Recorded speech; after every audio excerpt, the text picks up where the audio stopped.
Imagine trabalhar estocando prateleiras em um supermercado, acordar às 4 da manhã, ganhar menos de $6 por hora, carregar caixas pesadas enquanto outros clientes fazem suas compras. Agora imagine que apenas 5 anos depois você está segurando Vince Lombardi, sendo aclamado como o melhor jogador de futebol americano do planeta. Impossível, né? Foi exatamente isso que disseram para Kurt Warner. Isto não é apenas uma história sobre esportes, é sobre um homem que ouviu não tantas vezes que poderia ter desistido 1000 vezes, mas não desistiu, e suas jornadas se tornariam das maiores histórias de superação da história da NFL. E senta aí que hoje a gente vai conhecer a jornada de Kurt Warner, dos corredores de um supermercado em Iowa para o Super Bowl, uma história que vai fazer você continuar acreditando nos seus sonhos e provar que nunca é tarde demais para conquistá-los. Nossa história começa em Burlington, Iowa, uma cidade pequena, tranquila, longe dos holofotes do futebol americano de elite. Kurt Warner nasceu em 1971 e cresceu em um lar simples. Seus pais se divorciaram quando ele era jovem, e ele foi criado principalmente pela mãe. Desde criança, Kurt tinha um sonho, jogar na NFL, mas ao contrário dos futuros astros que você vê nos documentários, Warner não era uma estrela do colegial. Ele era bom, talentoso até, mas não o tipo de jogador que faz uma universidade de elite brigarem por sua assinatura. Em 89, Warner foi para a Universidade de Northern Iowa, e aqui já começam os obstáculos. Northern Iowa não era Alabama, não era Notre Dame, não era USC. Era uma escola de divisão EAA, um nível abaixo das potências do futebol universitário. E Warner, durante seus 3 primeiros anos na faculdade, ele mal viu o campo. Ficou no banco assistindo os outros jogadores terem suas chances. Ele poderia ter desistido ali mesmo. Poderia ter abandonado o futebol, focado nos estudos, seguido outro caminho. Mas Kurt Warner tinha algo especial, uma fé inabalável e não apenas Deus. Warner sempre foi profundamente religioso, mas fé em si mesmo, fé de que se tivesse uma chance ele poderia provar o seu valor. No seu último ano, em 93, finalmente teve sua oportunidade e brilhou. Liderou o time com estatísticas impressionantes, mostrou um braço forte, leitura de jogo inteligente, tudo que um quarterback da NFL precisa. Então chegou 94, o ano do draft da NFL, um momento que todo jogador universitário sonha, Warner e sua família reunidos, assistindo à TV, esperando ouvir seu nome a ser chamado. Primeira rodada nada, segunda rodada nada, terceira, quarta, quinta rodada e silêncio. 7 rodadas completas, 222 jogadores escolhidos e Kurt Warner não estava entre eles. Nenhuma única franquia da NFL acreditou nele o suficiente para usarem uma escolha do draft. Nem mesmo na última rodada. Para a maioria das pessoas, isso seria o fim do sonho, afinal, se 32 times da NFL não te querem, talvez seja a hora de aceitar a realidade e seguir em frente, certo? Mas lembre-se da fé que eu mencionei, Warner ainda o tinha. Não escolhido no draft, Warner ainda conseguiu um convite para tentar uma vaga no training camp do Green Bay Packers em 1994. Ele foi para lá com toda a esperança do mundo. Os Packers tinham Brett Favre como titular, mas Warner poderia ser o reserva, né? Aprender com os melhores, ter uma carreira na NFL. Ele foi cortado antes mesmo da temporada começar, nem chegou a vestir o uniforme oficial em um jogo. E agora, o que faz um quarterback de 23 anos, cujo sonho acaba de ser destruído? Kurt Warner voltou para Cedar Falls, em Iowa, e aceitou um emprego no supermercado Hy-Vee, $5,50 por hora. Seu trabalho, estocar prateleiras. Chegava às 5 da manhã, descarregava caminhões, organizava produtos, limpava corredores. Imagine a cena, um homem que meses antes estava jogando futebol universitário, sonhando com estádios lotados, agora estava usando um avental, colocando latas de sopa nas prateleiras enquanto o sol nascia. Mas aqui está o que torna a história de Kurt Warner tão especial: ele nunca parou de treinar. Mesmo trabalhando no supermercado, ele acordava cedo, ia para o ginásio local, fazia exercício, jogava bola, mantinha-se em forma, mantinha a esperança viva, porque no fundo ele sabia que era bom o suficiente, só precisava de uma chance. E em 95 essa chance chegou, mas não da maneira que ele esperava, né?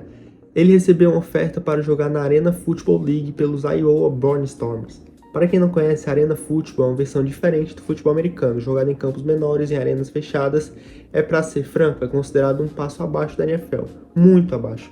E o salário, $65 por jogo, você ouviu certo, $65, nem por semana, por jogo. Muitos teriam visto isso como uma humilhação, né? Sair do draft da NFL para ganhar $65 jogando em ginásios do interior. Mas Warner ele viu como oportunidade de continuar jogando, de continuar com seu sonho, de continuar vivo no jogo. E ele foi absolutamente dominante durante 3 temporadas na Arena Football League, de 95 a 97. Kurt Warner destruiu a competição, passes longos, touchdowns espetaculares, leitura de jogo perfeita. Ele jogava em intensidade e precisão que a liga nunca tinha visto. Foi também durante esse período que algo crucial aconteceu na vida de Warner. Em 97, ele se casou com Brenda Meone e a história dela merece atenção. Brenda era ex-fuzileira naval, divorciada, mãe de 2 filhos, um deles Zachary, tinha sofrido um acidente grave quando bebê e tinha necessidades especiais. Quando Kurt conheceu Brenda, ele estava trabalhando duro para sustentar sua família, sem muitas perspectivas. Mas eles se apaixonaram e Brenda viu em Kurt algo que muitos não viam, o seu potencial genuíno. Ela acreditava nele quando o resto do mundo tinha desistido. E Kurt, por sua vez, abraçou Brenda e suas crianças como sua própria família. Juntos eles enfrentavam as dificuldades, o dinheiro era curto, Warner continuava trabalhando part-time no supermercado enquanto jogava na Arena League. Brenda fazia o que podia, mas eles tinham algo poderoso, fé e determinação.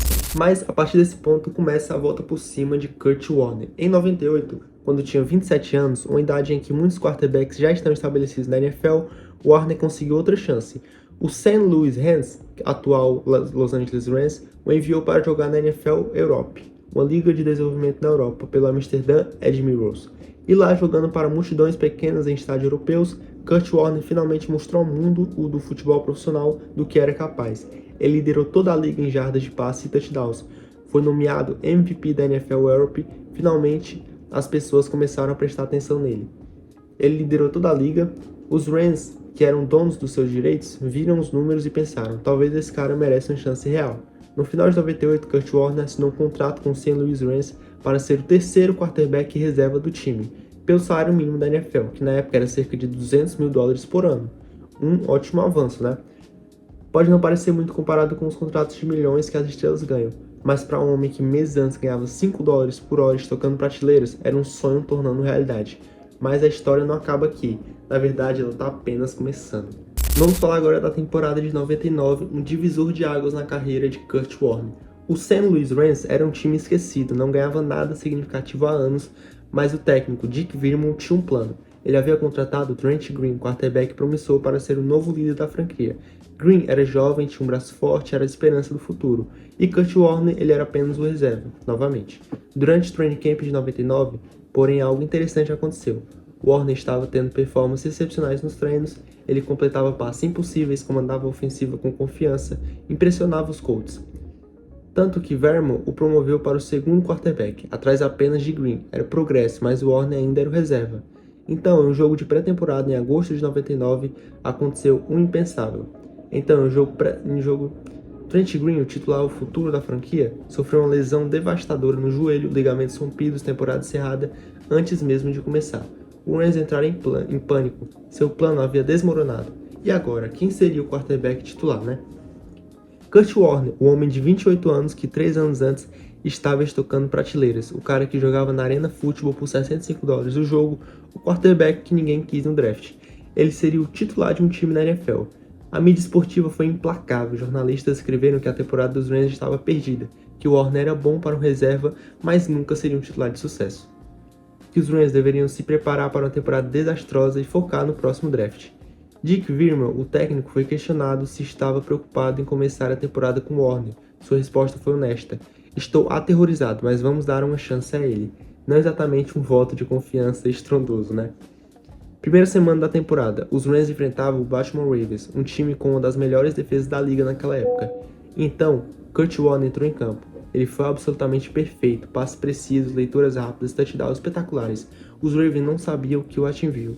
Warner completou 309 jardas de passe e 3 touchdowns.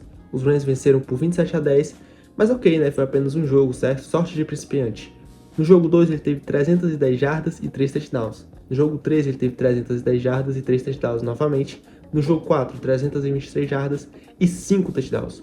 Warner não estava apenas jogando bem, ele estava reescrevendo os livros de recordes. A ofensiva dos Rams era tão explosiva, tão imparável que ganhou um apelido, The Greatest Show on Turf, o maior espetáculo sobre grama. Warner tinha armas incríveis, Marshall Faulk no backfield, Isaac Bruce e Torrey Roach como receivers, mas era Warner quem orquestrava tudo. Semanas após semanas ele massacrava defesas, passes longos, passes curtos, não importava. Ele viu o campo como se estivesse jogando em videogame, como se tivesse um mapa mental perfeito de onde cada jogador estaria. Ao final da temporada regular, os números eram surreais. 4.553 touchdowns de passe, segunda melhor da liga naquele ano, 41 touchdowns, liderando toda a NFL, 13 vitórias e apenas 3 derrotas. Um rating de 109.2, um ótimo rating para quarterback. E como reconhecimento, Kurt Warner, um homem que ninguém quis, recebeu o prêmio de MVP da NFL, o melhor jogador de toda a liga naquele ano. Quando ele subiu ao palco para aceitar o prêmio, as lágrimas escorriam pelo seu rosto. Ele agradeceu a Deus, sua esposa Brenda, seus filhos. Então lhe disse algo que resumia tudo. Isso prova que não importa de onde você vem, importa onde você está indo. Mas a temporada ainda não havia terminado. O verdadeiro teste ainda estava por vir. E vamos lá para os playoffs de 99, após o MVP de Kurt Warner. Os Rams entraram como favoritos, mas ninguém sabia se o Warner conseguiria manter a performance sob pressão. Primeiro jogo, vitória sobre o Minnesota Vikings por 49-37. Warner, 391 jardas e 5 touchdowns. Um jogo de campeonato da NFC, vitória sobre o Tampa Bay Buccaneers por 11-6, uma defesa dominante, mas o Warner fez o suficiente quando precisou. Então, no dia 30 de janeiro de 2000, no Georgia Dome em Atlanta, Kurt Warner pisou no maior palco do esporte americano, o Super Bowl. Os Rams enfrentariam o Tennessee Titans. Este jogo seria lembrado como um dos Super Bowls mais emocionantes da história.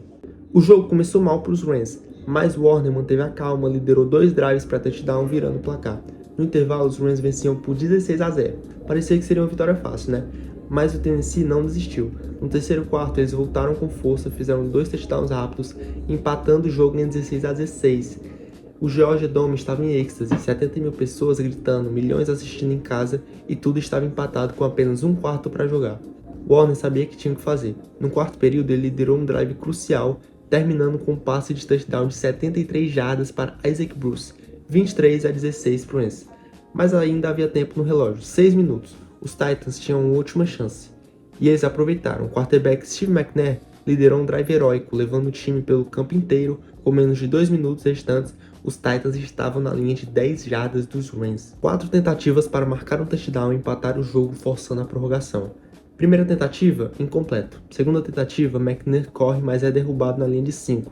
Terceira tentativa, McNair escapa da pressão, completa o passe na linha de 3. Quarta tentativa, a última jogada do ano, a bola é snapada, McNair recua, procura alguém aberto, Kevin Dyson, o receiver, está livre na direção, McNair joga a bola e Dyson pega, ele corre em direção à endzone, está livre, apenas alguns metros separam o Tennessee do empate. Ele estica a bola, vai mergulhar para touchdown e Mac Jones, linebacker dos Rams, o derruba na linha de 1 jarda da endzone. O relógio zera, o jogo acaba. Os St. Louis Rams são campeões do Super Bowl e Kurt Warner, o homem do supermercado, é o MVP do Super Bowl. Warner completou 24 de 45 passes para 414 jardas, um recorde do Super Bowl na época, e 2 touchdowns. Ele foi perfeito nos momentos críticos, calmo sob pressão, brilhante em sua execução. Quando entrevistado no campo após o jogo, com confete caindo ao seu redor, Warner estava chorando de alegria. Ele abraçou Brenda, que havia descido do campo com seus filhos. Ele ajoelhou e agradeceu a Deus. O repórter perguntou: Kurt, como você se sente? Indo do supermercado ao Super Bowl em apenas 5 anos. Warner, com lágrimas nos olhos, respondeu: Isso mostra que Deus tem um plano para todos nós. Às vezes o caminho não é o que esperamos, mas se você continuar acreditando, se você continuar trabalhando, coisas incríveis podem acontecer. A história do Kurt não acabou em 2000. Ele levaria os Rams de volta ao Super Bowl em 2001. Embora eles perdessem para os Patriots do GOAT Brady em um jogo igualmente emocionante, depois de anos lutando com lesões e sendo trocado para o New York Giants e depois Arizona Cardinals, Warner provaria mais uma vez que nunca deveria ser subestimado. Em 2008, aos 37 anos, ele liderou o Arizona Cardinals, um time que nunca havia vencido o Super Bowl até a final novamente. Embora tenha perdido para o Pittsburgh Steelers em outro jogo clássico, Warner mostrou que sua história de 99 não foi sorte, foi talento genuíno. Ao se aposentar em 2010, Warner tinha 2 prêmios de MVP da NFL, 2 prêmios de MVP do Super Bowl, mais de 32 mil jardas de passe e 208 touchdowns na carreira. Em 2017, Kurt Warner foi introduzido no Hall da Fama do futebol americano da NFL.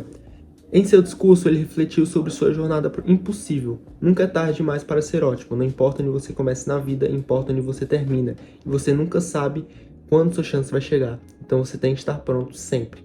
Do corredor do supermercado aos corredores do Hall da Fama, de salário de $5 por hora a contratos de milhões, de ser ignorado por todos os 32 times da NFL a ser celebrado como um dos melhores quarterbacks da história.